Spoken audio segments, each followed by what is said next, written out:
Okay, ladies and gentlemen, can I have your attention please for what I feel is the most important part of the evening, and that's because it's my time and it's the Mad Marty Wilson story time. And every night this week you're going to get a Mad Marty Wilson story, and the first story I'm going to tell you about, it goes back to 2002. I know I said 1992, but I was 10 years out.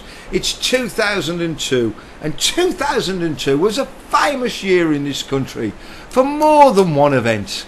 It was the end of the foot and mouth. Do you remember we had the foot and mouth? Arsenal win the FA Cup and the league double. It's the third or the fourth time they've done it. England beat Argentina in the World Cup 1-0. It was a penalty from David Beckham.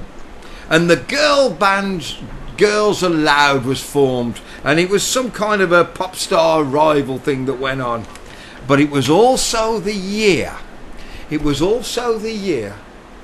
the fire engines went on strike. I don't know if you remember it. They went on strike for 36% pay rise, the firemen did.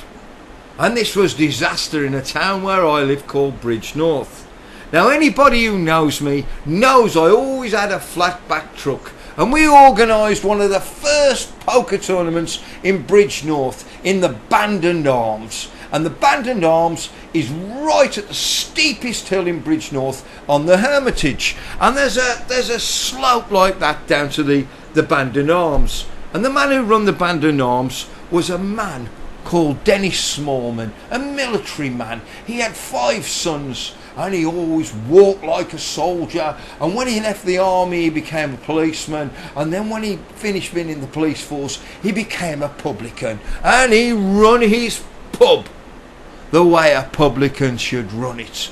Anyway, I went to London seeing Dennis Smallman, and we organised a poker tournament. And we had 20 of the top poker players in probably England at the time to have this tournament in the Band and Arms.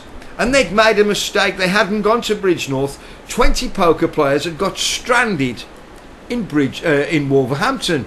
Anyway, I had a flat back truck, 16 foot the flat back was, and I drove to Wolverhampton, and I got 3 of the poker players in the cab, and I got 13 or 14 of them holding the back rail of the cab. And we got to Bridge North, and we got to the Hermitage, the steepest hill in Bridge North. But what had happened was the Band and Arms had caught fire. And because the fire engines were on strike, the army had sent out a green goddess. And this green goddess had absolutely no idea where the Band and Arms was in Bridge North. Of course, he's driving round and he can't find it. And of course, the Band and Arms is burning to the ground. And me, in the flat back truck, I bombed down the hill, over the island, into the car park, and 18 poker players jump off the back of the wagon and out of the doors, and we put out the fire with our bare hands and newspapers and our coats and our jackets. And the crowd that had gathered outside the Band and Arms had never, ever seen anything like it.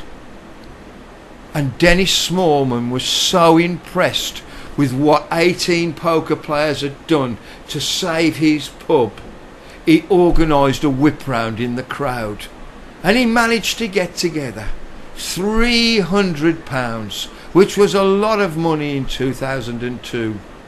And he gave it to me as I was the driver of the flatback truck.